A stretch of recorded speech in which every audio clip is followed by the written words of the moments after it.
अस्सलाम वालेकुम, मेरा नाम है दानिश मकसूद और आप देख रहे हैं मेरा YouTube channel Dawn news editorials. आज है 26 फरवरी 2020 और आज मैं आपसे डॉन का एडिटोरियल शेयर कर रहा हूँ उर्दू तर्जुमे के साथ। वो है economic anxiety.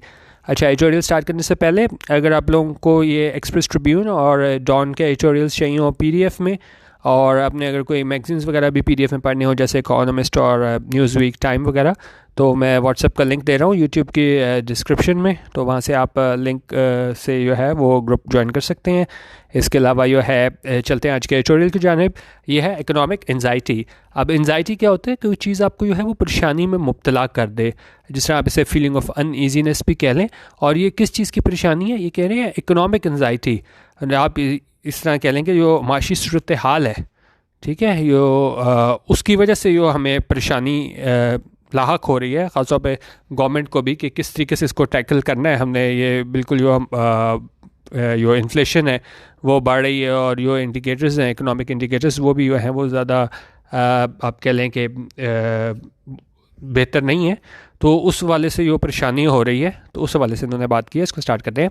The government is now showing visible signs of aggravated anxiety at economic situation. अच्छा, अब गवर्नमेंट क्या शो कर रही है?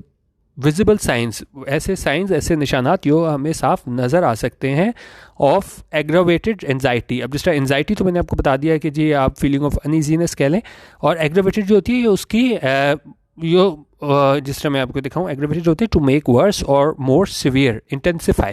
तो उसकी आप कह लें कि इंटेंसिफाइड हालत है, उससे ज़्यादा एक एंजाइटी होती है, और ज़्यादा परेशानी हो जाए तो हम उसको क्या कहते हैं? Aggravated anxiety. इस तरह कोई सिचुएशन और हम उसको एग्रावेटेड सिचुएशन कहते हैं, मतलब कोई बुरी कोई सिचुएशन हो और उसको एग्रावेटेड का मतलब कि वो उससे और बुरी हो जाए, इंटेंसिफाई हो जाए। तो यहाँ भी ये बात करें कि एंजाइटी जो है वो क्या है? और एग्रावेटेड, यानी कि और ज़्यादा बढ़ गई है। और वो क्या कौन दिखा रहा है? गवर्नमेंट दिखा रहा है ऐसे visible signs of aggravated anxiety, अपनी बढ़ती हुई परेशानी दिखा रहे हैं। किस चीज़ पे दिखा रहे हैं? एट द इकोनॉमिक सिचुएशन, जो हमारी माशी सूरत हाल है उस पर दिखा रही है हमारी गवर्नमेंट क्या visible signs of aggravated anxiety. और वो कैसे दिखा रहे हैं, कैसे हमें पता चल रहा है कि वो परेशान है? वे daily meetings between the prime minister and his cabinet, जिनका काबीना और जो है वो हमारे प्राइम मिनिस्टर हैं उनके दरमियान मीटिंग्स हो रही हैं रोज़ाना की बुनियाद पे। And demands for freezing power and gas tariffs for the remaining months of the fiscal year. और उसमें क्या डिमांड की जा रही है कि freezing power and gas tariffs के, गैस और बिजली के नर्ख हैं उनको ना बढ़ाया जाए। कब तक ना बढ़ाया जाए? For the remaining months of the fiscal year, के जो जितने महीने रह गए हैं फिस्कल ईयर के। अब हमारा ये जून में 30 जून को हमारा ये ख़त्म होता है फिस्कल ईयर, तो उन्होंने कहा तब तक जो है इसके गैस के और बिजली के बिल जो है वो उनको नर्ख ना बढ़ाए जाएँ। उनका in addition strenuous attention is also being paid to food price hikes. उन्होंने कहा इसके अलावा एक तो ये उन्होंने कहा है कि उसके आप वो नर्ख ना बढ़ाएं बिजली गैस के। इसके अलावा क्या है? Strenuous attention. स्ट्रेनुअस हमारे पास होता है कि आप किसी काम को जो है वो रिक्वायरिंग और यूजिंग ग्रेट एफर्ट और एक्सर्शन के, उसने कहा, और मतलब बड़े आप इसको कह लें आप कह लें आर्डस हो गया हमारे पास। सिमिलर मीनिंग्स में डिफ़िकल्ट इसका मीनिंग आ जाता है। जिस तरह the government made strenuous efforts to upgrade the quality of the teaching profession, जो एक बहुत आप ज़्यादा जिसके लिए कोशिश करो, ठीक है। तो यहाँ पे क्या है? ज़्यादा कोशिश कर रही है गवर्नमेंट। किस चीज़ के लिए? Strenuous attention is also being paid, कैसी कोशिश जो है वो की जा रही है गवर्नमेंट की जानिब से। इज़ ऑल्सो बीइंग पेड, ये बीइंग पेड हमारे पास यहाँ पे क्या है? इसका एक मिनट यहाँ पे बताइए। In addition strenuous attention is also being paid to food price hikes. Price hikes क्या होता है? कीमत बढ़ जाना। तो उन्होंने कहा बहुत ज़्यादा अटेंशन दे रही है गवर्नमेंट, ये जो बढ़ती हुई कीमतें हैं, ये आप कह लें अशय खुर्दनोश जिसे बोलते हैं, तो इसकी जानिब भी तवज्जो दी जा रही है। With law enforcement action ordered against एलिज्ड hoarders. Hoarders कौन होते हैं? ज़ख़ीरा अंदोज़ी करने वाले। तो उन्होंने कहा ये लॉ इन्फोर्समेंट एक्शन है, वो ऑर्डर दे दिया गया है कि उनके खिलाफ एक्शन लें। किन के खिलाफ? अगेंस्ट एलिज्ड होर्डर्स, यानी जिन पे आप हम ये कह सकते हैं कि ये मुलव्विस है। एलिज्ड होर्डर्स यानी कि जिन पे ये शक है कि वो क्या है? ज़ख़ीरा अंदोज़ी में मुलव्विस हैं, तो उनके खिलाफ लॉ इन्फोर्समेंट जो है एक्शन, ऐसा ऑर्डर कर दिया गया है। उन्होंने कहा ये बेहतर है, it is good to see. उन्होंने कहा ये अच्छी बात है, government finally stepping up. Stepping up होता है कि आगे बढ़ना, अपनी रिस्पॉन्सिबिलिटी लेना। To come forward, step up to claim responsibility. उन्होंने कहा ये अच्छी बात है, गवर्नमेंट अपनी रिस्पॉन्सिबिलिटी ले रही है और रिस्पॉन्सिबिलिटीज़ कौन सी है, ऑफ रूल, ये जो भी हुक्मरानों की जिम्मेदारियाँ होती हैं वो ले रही है, बट इट इज़ क्रूशल, लेकिन ये क्या है, अहम है, टू एक्नॉलेज, कि तस्लीम करना, क्या तस्लीम करना, what the finance ministry itself said a few days ago, कि जो फाइनेंस मिनिस्ट्री ने कहा था, कब कहा था, said a few days ago, कुछ दिन पहले कहा था। The path of macro economic adjustment is really easy. अच्छा, अब देखें, हमारे पास दो चीज़ें होती हैं, एक मैक्रो इकोनॉमिक होती है, अगर आपने इकोनॉमिक्स पढ़ी हो तो, एक हमारे पास होती है माइक्रो लेवल पे। माइक्रो लेवल पे हम हाउस होल्ड की बात करते हैं, इंडिविजुअल की बात करते हैं, लेकिन जब हम मैक्रो इकोनॉमिक्स की बात करते हैं तो वो हम एज अ होल बात करते हैं। वहाँ पे अगर हम प्राइस की बात कर रहे हैं तो पूरी हमारी उसमें आप कह लें पाकिस्तान की बात होगी, ओवरऑल इकॉनमी की बात होगी, किसी फ़र्द की बात नहीं होगी। इसी तरह हम अनएम्प्लॉयमेंट लेवल भी लेते हैं तो हम एक हाउस होल्ड का नहीं लेते, पूरा आप जितना मुल्क में जो है हमारे पास अनएम्प्लॉयमेंट लेवल, उसकी बात करते हैं। तो उन्होंने कहा जब हम मैक्रो इकोनॉमिक एडजस्टमेंट की बात करते हैं, इज़ रियली ईजी, यानी कि आसान चीज़ नहीं है किस चीज़ में एडजस्टमेंट करना, मैक्रो इकोनॉमिक एडजस्टमेंट में, but it must be walked in the absence of credible alternatives. अच्छा, क्रेडिबल क्या होते हैं, क्रेडिबल हमारे पास होता है प्लॉजिबल, और अल्टरनेटिव्स ये होता है मतबादल। अल्टरनेटिव्स हमारे पास आ जाते हैं, ये मैं आपको देख लिया, मैक्रो इकोनॉमिक्स की भी मैंने यहाँ ऊपर डेफिनेशन भी लिख दी है, ऊपर जगह नहीं थी तो मैंने नीचे लिख दिया है कि macroeconomics is a branch of economics dealing with the performance, structure, behaviour and decision making of an economy as a whole. जिस तरह मैंने आपको बताई, एज अ होल हम बात करते हैं इसमें, और इसमें क्या क्या शामिल होते हैं, this includes regional, national and global economies, और ये डेफिनेशन थी विकीपीडिया से। अच्छा, तो उन्होंने कहा है but it must be walked in the absence of credible alternatives. उन्होंने कहा ये जो रास्ता है मैक्रो इकोनॉमिक एडजस्टमेंट का, ये बहुत ये मतलब आसान नहीं होता, रियली इजी, यानी शाजिर और नासिर ये आसान होता है, but it must be walked in, लेकिन इस रास्ते की तरफ हमें जाना ही पड़ेगा। क्यों जाना पड़ेगा, इन द एब्सेंस ऑफ, क्योंकि हमारे पास है नहीं, क्या चीज़ नहीं है, क्रेडिबल अल्टरनेटिव्स। क्रेडिबल जो प्लॉजिबल हो, जो हम जिनको अपना सकें, अल्टरनेटिव्स क्या होते हैं, मतबादल। तो हमारे पास सिवाय इसका कि हम मैक्रो इकोनॉमिक एडजस्टमेंट की तरफ जाएँ, हमारे पास और कोई रास्ता नहीं है।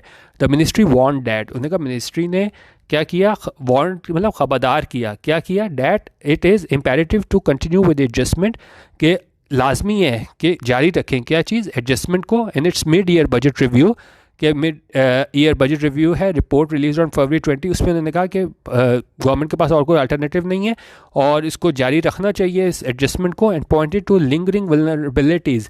लिंगरिंग क्या होती है, वो देर पा हो, lasting for a long time, और स्लो टू एंड, यो चली आ रही हो। तो उन्होंने कहा ये हम, और क्या चीज़ चली आ रही है, वल्नरेबिलिटीज़। वल्नरेबिलिटीज़ ये होती हैं हमारे पास कोई चीज़ जो है वो आप जिस तरह अगर हम कोई कह लें ना, कोई वायरस हो तो ये ज़्यादा वल्नरेबल है, तो इसका मतलब ये होता है कि भाई ज़्यादा ख़तरा है कि वो उससे लाक हो जाएगा। तो यहाँ भी ये बात करें लिंगरिंग वल्नरेबिलिटीज़ के ज़्यादा, इसमें आप कह लें कि क्या लिखा हुआ है, एडजस्टमेंट इस mid year review report, and pointed to lingering vulnerabilities in economy and the chronic nature of structural changes that remain.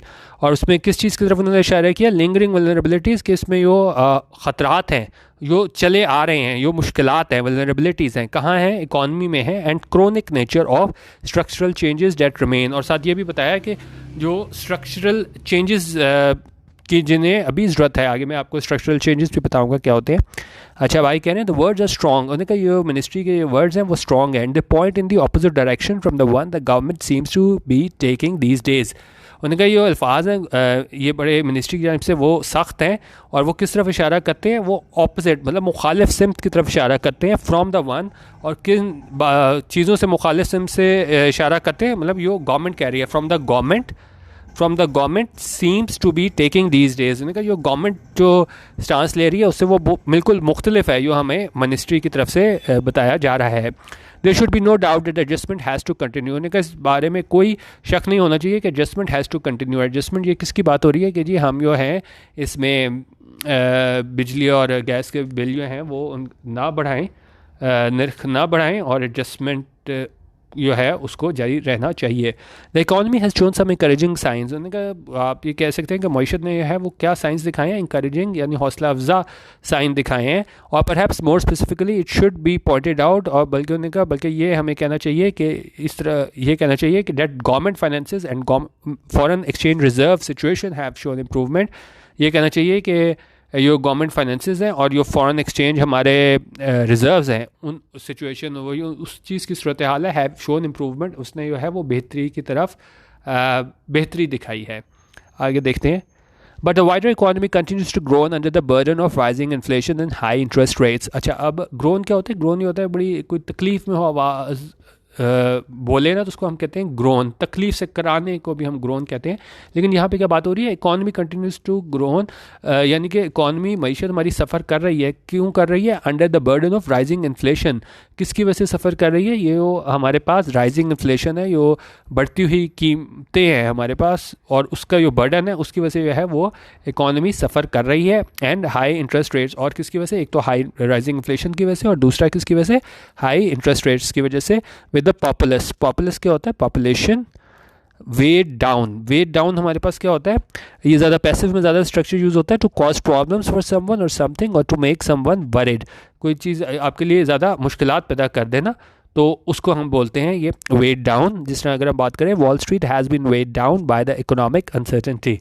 तो यहाँ पे भी क्या किया है उन्होंने? कहा ये पॉपुलस है वो वेट डाउन आ रहा है, यानी वो परेशानी का शिकार हो रहे हैं। किसकी वजह से? By greater unemployment as well.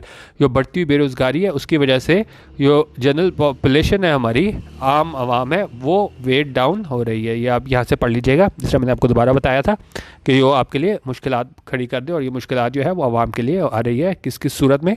बढ़ती हुई बेरोज़गारी की सूरत में। The impact on the poor, उन्होंने कहा ये असर इसका पड़ रहा है किस पे?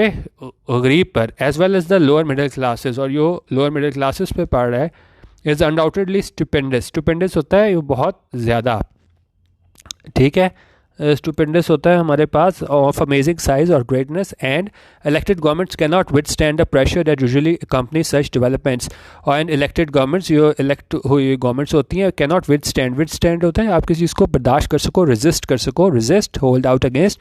उन्होंने कहा जो इलेक्टेड गवर्नमेंट्स होती हैं वो रेजिस्ट नहीं कर सकती। जो प्रेशर आते हैं किस चीज़ की वजह से? डैट यूजुअली कंपनी, ये किस वजह से आते हैं? सच डेवलपमेंट्स, कि अगर हम इस तरह की डेवलपमेंट्स करें तो ये इनके लिए बड़ा मुश्किल हो जाता है। बेसिकली पूरे एडिटोरियल में बात ये की जा रही है कि जी एडजस्टमेंट अभी जो है वो गवर्नमेंट को करनी पड़ेगी। अभी वो कर नहीं सकते कि नर्ख हैं बिजली और गैस के वो बढ़ा दे। तो उसकी हवाले से ये बात कर रहे हैं कि गवर्नमेंट जो है कि ये डेवलपमेंट्स है उनको जो है वो विद स्टैंड नहीं कर सकती।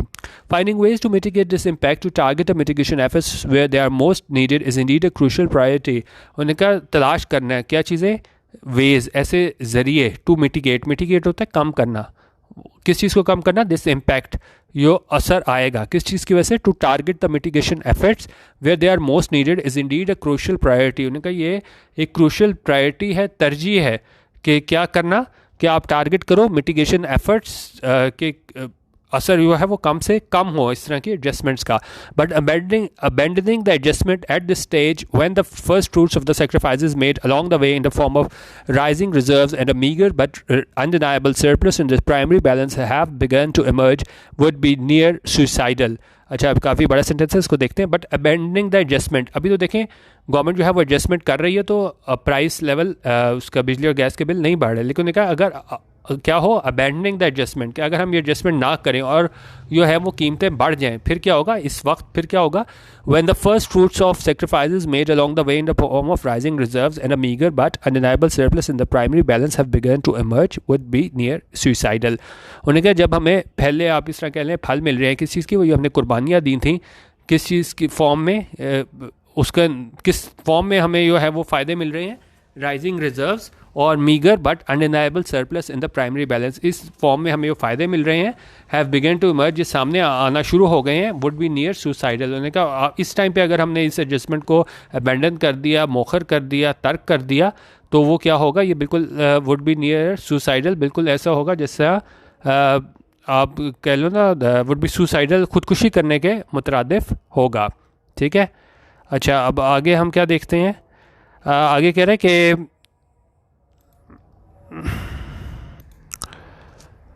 अच्छा, अब आगे क्या आ रहा है? आगे कह रहे हैं with the buffers build thus far the government may be able to bring about a fleeting moment of respite. अच्छा, बफर्स क्या होते हैं? बफर्स ये होते हैं, मैं आपको पहले बता दूं, अ मीन्स और device used as a cushion against the shock of fluctuations in business और फाइनेंशियल एक्टिविटी।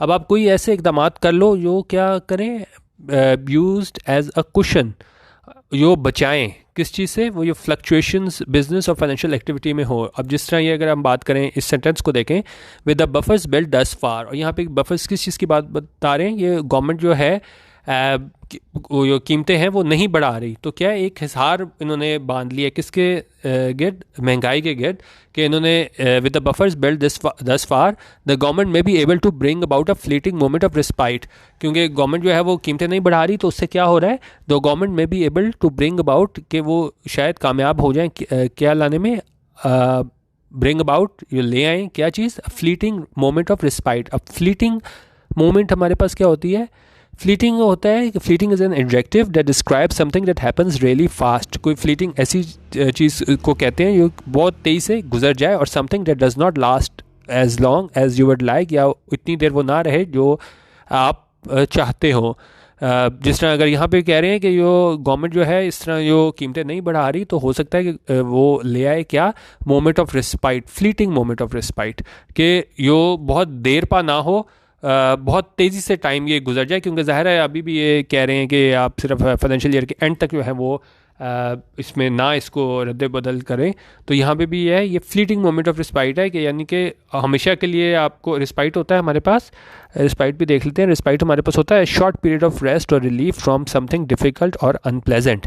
तो ये वक्ती तौर पे जो है वो महंगाई से कुछ बचत होगी, लेकिन देर पा नहीं होगी, क्योंकि ये राइटर के मुताबिक क्या है, ये फ्लीटिंग मोमेंट ऑफ रिस्पाइट है, but it will pass very soon, और ये बहुत जल्दी गुजर जाएगी, and even more painful adjustment will need to be undertaken, और उन्हें का एक और ज़्यादा तकलीफ दे क्या है, वो एडजस्टमेंट जो है वो करनी पड़ेगी, will need to be undertaken afterwards, बाद में, to compensate for the folly. तो उसको कंपनसेट करो किस चीज़ का, फॉर द फॉली। फॉली क्या होता है, कोई आप बेवकूफ़ाना काम कर लो ना, एक्ट ऑफ शेयर फॉली, तो उसको हम कहते हैं फॉली। तो उन्होंने कहा है कि ये तो हो सकता है कि गवर्नमेंट जो है वो वक्ती तौर पे रिस्पाइट दे दे, लेकिन बाद में जो है वो इनको एडजस्टमेंट करनी पड़ेगी, और वो ज़्यादा तकलीफ होगी। बिसाइड्स द मिटिगेशन एफर्ट्स, उन्होंने कहा ये मिटिगेशन एफर्ट्स क्या होती है, किस चीज़ को कम करना, उन्होंने कहा ये जो कर रहे हैं मिटिगेशन एफर्ट्स, इसके अलावा क्या है, the prime minister would be well advised to focus on the second part of the two warnings. उन्होंने कहा बेहतर होगा कि प्राइम मिनिस्टर जो है वो फोकस करें, ध्यान दें किस पे, second part of the two warnings, ये दो इन्होंने बातों पे खबरदार किया था कि इन्होंने फाइनेंस मिनिस्ट्री ने, उन्होंने कहा ये सेकंड बात उन्होंने की थी, उस पर भी ज़्यादा इमरान खान बेहतर होगा कि उस पर वो तवज्जो दें, और वो क्या चीज़ थी, द स्ट्रक्चरल रिफॉर्म्स। अब स्ट्रक्चरल रिफॉर्म्स क्या होती हैं, structural reforms are essentially measures that change the fabric of an economy, the institutional and regulatory framework in which businesses and people operate. They are designed to ensure the economy is fit and better able to realize its growth potential in a balanced way. तो उन्होंने कहा यहाँ पे जो structural reforms जो है ना, आप कह लें पूरे आपके लिए पूरे स्ट्रक्चर को ये चेंज करनी है, ये इस्लाहात लानी है, तो उसके लिए है वो उस ध्यान देने की इमरान खान को ज़रूरत है। मैंने कहा दिस इज़ की क्या होता है, कोई चीज़ इंपॉर्टेंट हो कुछ करने में, तो और ये की क्या है, ये स्ट्रक्चरल रिफॉर्म्स में जो चेंज लाना है वो है अहम ज़रूरत। The moment open up by the return of macroeconomic stability would be best utilised. अच्छा, अब ये मोमेंट क्या किस चीज़ की बात करें, open up by the return of macroeconomic stability. उन्होंने कहा ये मैक्रो इकोनॉमिक स्टेबिलिटी आई है, वो कैसे आई है, ये गवर्नमेंट जो है वो कीमतें अभी फ़िलहाल नहीं बढ़ने दे रही, वुड बी बेस्ट यूटिलाइज्ड, और ये मोमेंट किस तरह यूटिलाइज़ की जा सकती है, इसको कैसे इस्तेमाल किया जा सकता है, if the foundations of future growth were to be laid during this time. उन्होंने कहा इस टाइम पे जो है वो फाउंडेशन रख दे, बुनियाद रख दे, किस चीज़ की, फ्यूचर ग्रोथ, जो बाद में होने वाली जो है हमारी पास ग्रोथ है उसकी बुनियाद रख दें, were to be laid down during this time, कि अगर वो ऐसी जो है बुनियाद रखती जाए तो फिर ही जो है वो बेहतर होगा, क्योंकि मतलब राइटर के मुताबिक भी और वैसे भी है, देखें इवेंचुअली तो आपको करना होगा, वक्ती तौर पे जो है वो आप इसके बिजली और गैस के जो नर्ख हैं वो बढ़ने से रोक लेंगे, लेकिन ख़ासतौर पे जब ये नेक्स्ट बजट आएगा, क्योंकि बजट तक ही रोक रहे हैं, तो बजट के बाद तो आपको जो है वो ये एडजस्टमेंट्स करनी ही पड़ेंगी। तो ये वक्ती तौर पे कह सकते हैं, फ्लीटिंग, जिस तरह ऊपर हमने बात की थी, फ्लीटिंग मोमेंट ऑफ रिस्पाइट तो कह सकते हैं, लेकिन देर बाद नहीं होगी। Simply revving the engines of growth at this point without any reform to address the underlying dysfunctions of the economy will cause the deficits that necessitated the whole exercise to re-emerge. अच्छा, अब revving क्या होता है, revving होता है make or become more active or energetic. तो उन्होंने कहा simply revving the engines of growth at this point without any reform to address the underlying dysfunctions of the economy will cause the deficits that necessitated the whole exercise to re-emerge. अच्छा, होने का आप सिर्फ क्या कर दो, raving the engines of growth. क्योंकि देखें इन्होंने बात ये की है कि ठीक है आप थोड़ी ग्रोथ वगैरह तो बेहतर हो रही है, मईशत भी जो है वो बिल्कुल उसके नेगेटिव इंडिकेटर्स नहीं आ रहे, क्योंकि गवर्नमेंट जो है वो कोशिशें कर रही है कि बिजली और गैस के बिल ना बढ़े। तो उन्होंने कहा लेकिन इस टाइम पे अगर हम रिफॉर्म ना लेके आए, उन्होंने कहा वक्ती तौर पे आप रिलीफ देने का कोई फ़ायदा नहीं है अगर आप क्या करो, कोई इस्लाहात ना लेके आओ to address the underlying dysfunctions, कि जो भी हमारी इकॉनमी में जो डिसफंक्शंस हैं, जो भी हमारी इसमें आप डिसफंक्शंस क्या होते हैं, कोई ख़राबियाँ आप कह लो अंडरलाइंग, जिसकी वजह से हमारी मईशत ख़राब है, तो उस टाइम पे जो है अगर आप क्या नहीं करते, स्ट्रक्चरल रिफॉर्म्स नहीं लेकर आते। तो उन्होंने कहा वो ठीक है कि आप लोगों का ख्याल कर रहे हो और आप फाइनेंशियल ईयर के एंड तक जो है कह रहे हो कि ठीक है हम नहीं रेट बढ़ाएंगे। फ़िलहाल कम से कम आज तक ये बात हो रही है, 26 फरवरी, बाद में कोई मेरी बजट की कोई चीज़ आ जाए जून तक कोई पता नहीं, लेकिन उन्होंने कहा ये अच्छी बात है कि आप ये कर रहे हो कि ज़्यादा जो आवाम पहले ही पिसी हुई है तो उस पर ज़्यादा बोझ ना पड़े। लेकिन अगर आप उस टाइम पे कोई रिफॉर्म नहीं लेकर आते कि यो भी डिसफंक्शंस हैं, यो भी अंडरलाइंग डिसफंक्शन जिसकी वजह से मईशत ख़राब है, अगर उसको ठीक करने के लिए आप कोई स्ट्रक्चरल रिफॉर्म्स नहीं लाते हो, तो उससे क्या होगा, will cause the deficits that necessitated the whole exercise to re emerge. तो उन्होंने कहा हम जो will cause the deficits that necessitated the whole exercise to re-emerge। तो उन्होंने कहा बाद में क्या होगा, ये डेफिसिट्स जो हैं वो बाद में दोबारा हमारे पास सामने आ जाएंगे, री-इमर्ज हो जाएंगे, क्योंकि ज़ाहिर है ये हमेशा के लिए तो है नहीं, ये आप कुछ देर के लिए तो आप रोक लोगे एडजस्टमेंट करके, लेकिन एंड पे जो है आपको स्टेबिलिटी लाने के लिए आप कह लेंगे इवन जून के बाद जो आपको स्टेप्स लेने पड़ेंगे। और अगर तब तक आपने स्ट्रक्चरल रिफॉर्म्स नहीं लेकर आए हुए तो यकीनन जो ये 2-4 महीने की जो वक्ती रिलीफ दे रहे हैं आप आवाम को, उसका कोई फ़ायदा नहीं। ये कहना था आज के एडिटोरियल में। इसमें कौन क्या था हमारे पास, ये इकोनॉमिक एंजाइटी। तो इसमें बेसिकली उन्होंने बात ये की गई थी कि ठीक है आप रिलीफ तो दे रहे हो अभी, लेकिन जो है आपको साथ स्ट्रक्चरल रिफॉर्म्स लाने की ज़रूरत है, और अगर आप स्ट्रक्चरल रिफॉर्म्स नहीं लाते तो फिर बिल्कुल ऐसा ही होगा कि नेक्स्ट हमारा फिस्कल ईयर स्टार्ट होगा तो जहां हम पहले थे तो वहीं होंगे और आवाम को जो है वो रिलीफ नहीं मिलेगा। ठीक है, बाकी ये आज का एडिटोरियल था, और बाकी आपने अगर व्हाट्सएप ग्रुप ज्वाइन करना हुआ तो लिंक मैं दे रहा हूँ डिस्क्रिप्शन में, वो चेक कर लीजिएगा। वीडियो देखने का बहुत शुक्रिया। अल्लाह हाफिज़ और पाकिस्तान जिंदाबाद।